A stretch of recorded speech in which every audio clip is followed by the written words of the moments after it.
Joining us now is Stuart Stevens, a Republican political consultant who served as chief strategist for Mitt Romney's 2012 presidential campaign. He's now an informal advisor to Bill Weld, who is running for the Republican presidential nomination.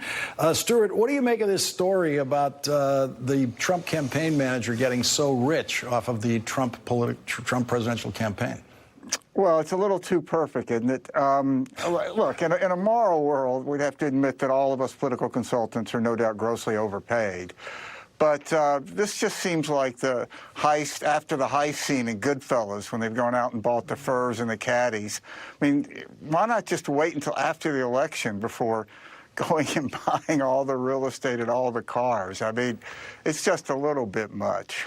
Yeah, I mean, the FEC basically reports how the expenditures are going, and so it is possible to track this kind of thing and figure out, although not always so clearly, who's getting how much money in these campaigns. But your point about, do you really have to go out and buy the multi-million-dollar homes and the wildly expensive cars while you're running the campaign? Yeah, I mean, look, there's a myth that working in a presidential campaign is a big financial bonanza for consultants, at least normally.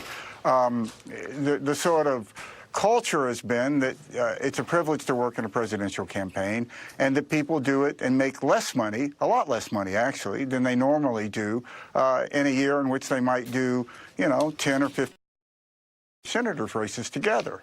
I know in the 2000 Bush campaign, Karl Rove sold his company before and went on a salary, and that was it. That's all he made. And that's pretty much the way it's been. I've never worked on a campaign where you got a percentage of the media buy in a presidential campaign.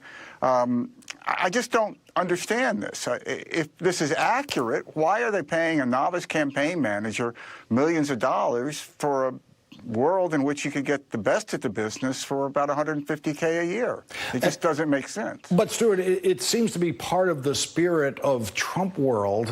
There doesn't seem to be anyone around it who doesn't see it as a way of getting rich. Yeah, I mean, what I always ask myself is, so how do your donors out there feel? I mean, these large donors to the campaign are usually people that don't like to see money wasted. And how do you feel if you're a small donor to the campaign? I mean, you're pledging $10, $20, $30 a month, which means a lot to go to the Trump campaign because presumably you believe in Donald Trump.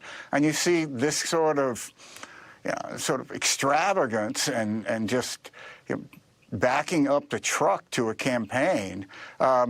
It seemed to me it would really hurt morale inside that campaign, because I can promise you most people in that campaign are working hard, and they're working long hours, and they're not making a lot of money.